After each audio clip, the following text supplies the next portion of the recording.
उनकी फिल्म चले नहीं चले उनको इससे फर्क नहीं पड़ता, उनकी इज्जत फिल्म चलने नहीं चलने में नहीं है कि बॉलीवुड की जो जाती हुई इज्जत है वो किसी तरीके से बच जाए।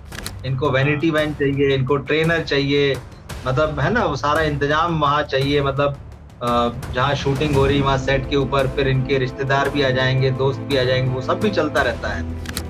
नमस्कार दर्शकों, हम रात 10 बजे के लाइव में आपके सामने हाजिर हैं और आज आपको बताएंगे कि कैसे बॉलीवुड अब अपनी इज्जत बचाने में जुटा हुआ है। हमेशा की तरह मेरे साथ रवि बुले मौजूद हैं और हम दोनों आपको ये बताएंगे कि कैसे इस समय जो जाती हुई इज्जत है उसको बचाने की आखिरी कोशिश में जुट गया है बॉलीवुड। क्यों इस तरह के स्टेटमेंट आ रहे हैं, रोहित शेट्टी ने एग्जैक्टली क्या कहा है और उसका बॉलीवुड की जाती हुई इज्जत से क्या लेना देना है। मैं अपने सारे दर्शकों से रिक्वेस्ट करूंगा कि अगर आपने हमें देखना शुरू कर दिया है तो आप जल्दी से इस लाइव सेशन को अपने फेसबुक वॉल पर शेयर कर सकते हैं और जो लोग व्हाट्सएप ग्रुप में करते हैं, यूट्यूब पर हमारे साथ जुड़ते हैं, वो यूट्यूब का जो लिंक है उसको व्हाट्सएप ग्रुप पर शेयर कर दें। और अगर आप हमारी आवाज को बहुत अच्छे से सुन पा रहे हैं तो आप हमें जल्दी से मैसेज करके बता सकते हैं ताकि हमारा जो लाइव का डिस्कशन है उसको हम आगे बढ़ाएं। जब हमें आपकी तरफ से एक ग्रीन सिग्नल मिल जाएगा उसके बाद हम आपको बताएंगे कि आज किन किन खबरों के बारे में हम बात करने जा रहे हैं, कैसे बॉलीवुड अब पूरी कोशिश कर रहा है कि बॉलीवुड की जो जाती हुई इज्जत है वो किसी तरीके से बच जाए। तो रवि जी, आज हम दोनों ही येलो येलो जी लग रहे हैं, पीले पीले लग रहे हैं, संयोग पीले पीले फूल खिले हैं बिल्कुल जी। अच्छा मुझे है ये इसीलिए भी कभी कभी। येलो का पर्पल के साथ कॉम्बिनेशन अच्छा लगता है। अच्छा अच्छा, बिल्कुल वाकई अच्छा कॉम्बिनेशन है ये। तो आज अब आज गुरुवार भी जब है मुझे बात लगता है कर रहे जी। थे, आपने हाँ जिक्र किया रोहित शेट्टी के उस स्टेटमेंट का और जिसके बाद हमने ये बात की कि किस तरह से बॉलीवुड जो है अपनी जाती हुई इज्जत को बचाने में लगा है। तो मैं सबसे पहले आपसे रिक्वेस्ट करूंगा कि रोहित शेट्टी का क्या स्टेटमेंट है और वो किस संदर्भ में है, वो पहले आप बताएं और उसके बाद फिर हम अपनी चर्चा शुरू करेंगे। जी। दरअसल जैसे आपने कहा कि भाई बॉलीवुड बॉलीवुड जो है अब अपनी इज्जत बचाने में जुटा हुआ है। दरअसल इसका मतलब यही है कि भाई ये जो बॉलीवुड के सितारों की इज्जत जो है वो उनकी फीस में होती है। दरअसल उनकी फिल्म चले नहीं चले उनको इससे फर्क नहीं पड़ता, उनकी इज्जत फिल्म चलने नहीं चलने में नहीं है। वो तो बहुत प्राउडली कहते हैं कि भाई हमने फिल्म कर दी, छोड़ दिया, उसके बाद प्रोड्यूसर जाने, उसका काम जाने, हमने तो अपना पैसा वसूल लिया है, उसके हाँ बाद क्या होता है फिल्म का हमें उससे कोई लेना देना नहीं।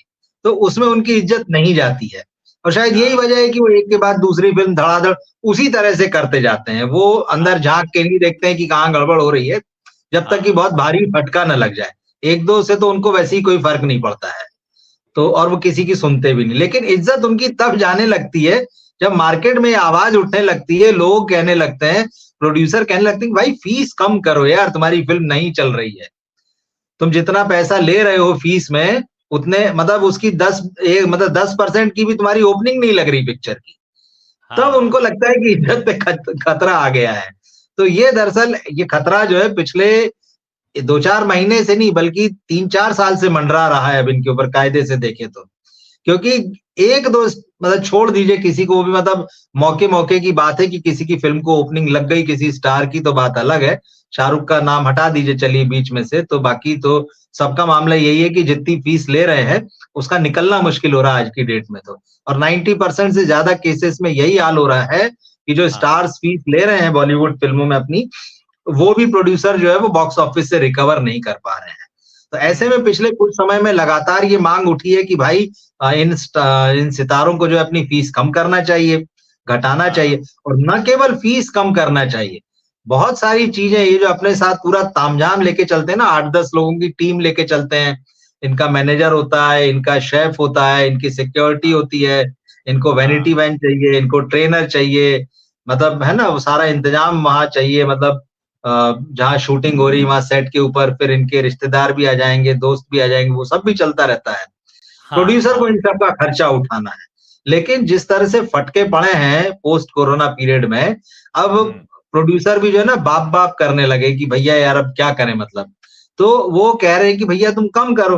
अब यहाँ हाँ पर थोड़ा सा जो है मुश्किल में फंस गया। मजे की बात तो ये है कि खुद बॉलीवुड के बड़े बड़े प्रोड्यूसर्स बोल चुके हैं कि भाई इनके नखरे जो है हम पे भारी पड़ रहे हैं। तो ये लोग तो ये मानते ही नहीं कि हमारे नखरे हैं, ये तो कहते हैं कि भाई यहाँ हमारी जरूरत है, और टेंट्रम्स तो मतलब इनका जन्मसिद्ध अधिकार है। लेकिन मजे की बात यह है कि ऐसे समय में कल एक स्टेटमेंट जो है वो रोहित शेट्टी का आया है, जो इन चीजों का बचाव कर रहा है, इन एक्टर्स का बचाव कर रहा है, उनकी मोटी फीस का, या उनके जो पूरे कहना चाहिए जो नखरे होते हैं कि उनको वैनिटी वैन भी चाहिए, चार वैनिटी वैन चाहिए, किसी को तो ट्रेनर भी वहां चाहिए, अपना कुक भी चाहिए, अपनी सिक्योरिटी भी, मतलब ये सारी चीज, ट्रैवलिंग में भी वो अपने हिसाब से, अपनी टीम के हिसाब से जाएंगे, 4 लोग लेके, 5 लोग लेके, 9 से 10 लोगों तक की टीम होती है एक स्टार की कई बार। तो अब रोहित शेट्टी का कहना है कि नहीं भाई, इनको तो उठाया जाना चाहिए क्योंकि वो स्टार है। और उन्होंने ये कहा है, मतलब उनके कहने का ये भी मतलब है कि भाई क्योंकि अब ये महंगे, मतलब ये सब महंगा इसलिए लगने लगा है क्योंकि अब हर चीज महंगी हो गई है भाई, सब तरफ जो है महंगाई बढ़ गई है। तो ट्रैवलिंग महंगा हो गया है, टिकट महंगे हो गए हैं, होटल महंगे हो गए हैं, सर्विसेज महंगी हो गई। तो जब सब चीजें महंगी हो गई है तो उनका कहना है कि अगर उस अनुपात में देखें तो मामला बैलेंस है। लेकिन क्या वाकई ऐसा है? ये बैलेंस तो तब तक अच्छा लगता है जब फिल्म वापस पैसा कमा के दे रही होती है। सबसे बड़ी बात ये है। आप इनको असली चिंता ये करनी चाहिए, इनको यहाँ तो चिंता हो रही है जिन हीरो, जिन एक्टर्स के साथ ये सो कॉल्ड ए लिस्टर्स के साथ ये काम करते हैं अपनी फिल्मों में, इनकी फिल्मों पे भी आएंगे अभी इन्होंने क्या बनाया है। तो ये जिन लोगों के साथ काम करते हैं, ये उनको खुश करने वाली बात है दरअसल, क्योंकि ये अभी फिल्म बना रहे हैं, आगे भी बनाएंगे, इनको लगता है कि मुझे इन्हीं लोगों के साथ काम करना है, तो मैं क्यों इस बारे में बात करूं। ये बात सच है कि ये सब कुछ महंगा हो गया है और इनको लग रहा है उस अनुपात में देखें तो मामला ठीक चल रहा है। लेकिन सवाल ये है कि इन्होंने थिएटर्स की चिंता नहीं की, इन्होंने दर्शकों की चिंता नहीं की कि भाई वहां भी टिकट महंगे हो गए, दर्शक क्यों फिल्म नहीं देख पा रहे, उस बारे में नहीं बात कर रहे कि टिकट महंगे हो गए तो दर्शक नहीं आ रहे हैं। इसके अलावा ये लोग जो पिछले 10 साल पहले तक जो है कुछ भी महंगा होने पे जो है बार बार ट्वीट करते थे और सरकार को और लोगों को याद दिलाते थे महंगा हो गया, महंगा। अब तो इन सब की बोलती बंद है, अब तो ये नहीं कह रहे कि महंगा हो गया। लेकिन इनको अपने फिल्मी सितारों की जो वही जिसको इज्जत आप कह रहे हैं, बिल्कुल वही फीस से जुड़ी हुई बात है, उस पे अगर सवाल उठने लगे तो इनको फिर महंगा लगने लगा और ये उस महंगे को भी जस्टिफाई कर रहे हैं। मजे की बात ये, नहीं कोई बात नहीं, महंगा हो गया तो क्या हो गया, मतलब। लेकिन सवाल ये है, महंगा हो गया तो क्या ये अगर मार्केट महंगा है तो क्या उतना फिल्म का बजट ये बॉक्स ऑफिस से निकाल कर ला रहे हैं इनके सितारे? नहीं ला रहे हैं। रोहित शेट्टी की आखिरी फिल्म का क्या हुआ था, सर्कस का, बहुत बड़ी फ्लॉप थी वो, तो रह गई थी वो, सर्कस बन के रह गई थी। और जो उसका हीरो था वो डबल सर्कस बन गया उसमें, तो वो तो हर जगह सर्कस करता है भाई वही एक इमेज थी, तो आपने तो उसको एकदम बिल्कुल पूरा ही जोकर बना डाला उस सर्कस के साथ जोड़ के। तो ये जो है कि आप जस्टिफाई करें कि नहीं भाई सब महंगा हो गया, जबकि सारी चिंताएं इस तरफ हैं, हम लोग कह रहे हैं, इंडस्ट्री के लोग कह रहे हैं, तमाम सिनेमा से जुड़े लोग कह रहे हैं कि बजट कंट्रोल में लाना चाहिए सिनेमा को। बजट में बार बार बजट फेल हो रहे हैं, ये आपके इससे कोई फर्क नहीं पड़ रहा है कि मतलब आपका ट्रैवलिंग महंगा हो गया, होटलिंग महंगा हो गया, ये जो नखरे हैं ना सितारों के, जो बहुत सारे जो एक्स्ट्रा एक्सपेंसेस करवा रहे हैं, जो एकदम आउट ऑफ प्रपोर्शन होते हैं, जिनकी नाजायज जो मांगे होती है ना, हाँ, तो इनको कंट्रोल करने की बात हो रही है। तो ये उस पर वो नहीं कह रहे हैं कि नहीं वाकई उन चीजों को कंट्रोल करने की जरूरत है। तुम्हें लगता है कि इसके बारे में सोचने की जरूरत है कि आप क्या वाकई सिनेमा के बारे में सोच रहे हैं या आप अपने दोस्त सितारों के बारे में सोच रहे हैं? तो जहां एक तरफ रोहित शेट्टी ये कह रहे हैं कि ये महंगाई बढ़ गई है इसलिए सितारों के नखरे हमें उठाने चाहिए, उन्हें यह भी ध्यान रखना चाहिए कि महंगाई जब बढ़ती है तो सिर्फ किसी एक शख्स की फीस नहीं बढ़ती है। क्या ये महंगाई बढ़ने का असर फिल्म की स्क्रिप्ट लिखने वाले लेखकों की फीस पर हुआ है? क्या बाकी जो क्रू मेंबर्स काम करते हैं उन पर हुआ है? या सारी महंगाई की मार हमारे बेचारे फिल्म स्टार्स ही झेलेंगे? और जिस वक्त रोहित शेट्टी ये बयान दे रहे हैं, महंगाई की दुहाई दे रहे हैं, उसी समय में याद दिलाना जरूरी हो जाता है कि इससे पहले करण जौहर और फराह खान ने अपना रोना रोया था कि ये जो बड़े बड़े स्टार्स हैं ये मोटी मोटी फीस लेते हैं, इतने इतने करोड़ रुपए की फीस लेते हैं, जितने करोड़ की फीस लेते हैं उतने लाख का भी इनके बुकिंग नहीं आता, फर्स्ट डे एडवांस बुकिंग भी नहीं आती, ना ओपनिंग आती है, इस तरीके की बातें कहते रहे थे।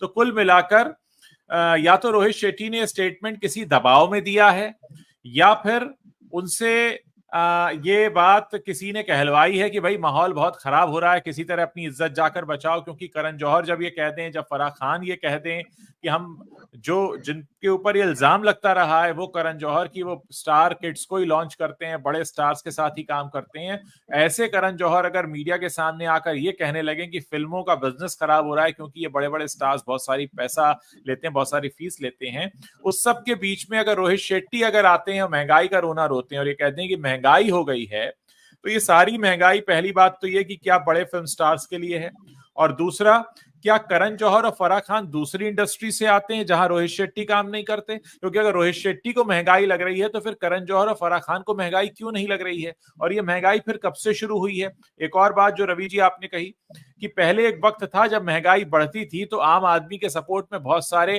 ट्वीट किए जाते थे इन्हीं बॉलीवुड के लोगों की तरफ से, लेकिन पिछले कुछ सालों से माहौल बदल गया है, अब ना महंगाई दिखाई देती है ना कुछ और दिखाई देता है।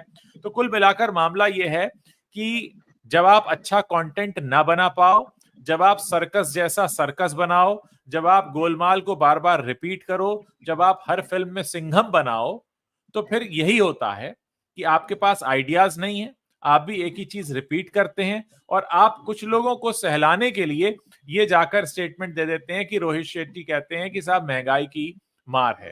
अब आपको लगता है कि जो लोग डिजर्व नहीं करते इतनी करोड़ों की फीस, वो डिजर्व इसलिए नहीं करते क्योंकि उनकी फिल्में धंधा नहीं करती। आज की डेट में कौन सा ऐसा स्टार है जो कि अपने साथ सक्सेस की गारंटी लेकर आता हो? एक भी ऐसा नहीं है।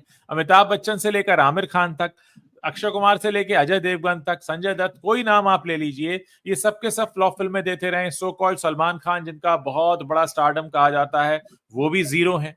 तो जब इतने बड़े बड़े जीरो हैं तो ये इतने अपने नंबर्स के आगे इतने सारे जीरो लगा के फीस क्यों लेते हैं जबकि ये खुद ही जीरो हैं? तो यहां एक बात बहुत सफाई से कहनी जरूरी है कि एक तो बॉलीवुड में बहुत ज्यादा चमचागिरी का माहौल मैं देखता हूं बहुत ज्यादा रहता है, जो तू मेरी पीठ खुजा मैं तेरी पीठ खुजाऊंगा, मतलब जरूरत पड़े तो तू मेरा काम कर मैं तेरा काम करता हूं। तो जिस इंडस्ट्री में ऐसी मानसिकता के लोग रहते हो, अब आप बताइए, यहीं पर कंपैरिजन है कि करण जौहर और फराह खान इसी बॉलीवुड इंडस्ट्री से आकर ये कहते हैं कि साहब ये फिल्मी हीरो इतना पैसा ले लेता है कि हमारी पिक्चरें पिट जाती हैं। 83 के साथ क्या हुआ? 83 फिल्म खराब नहीं बनाई थी कबीर खान ने, लेकिन उसमें खर्चा इतना हो गया था।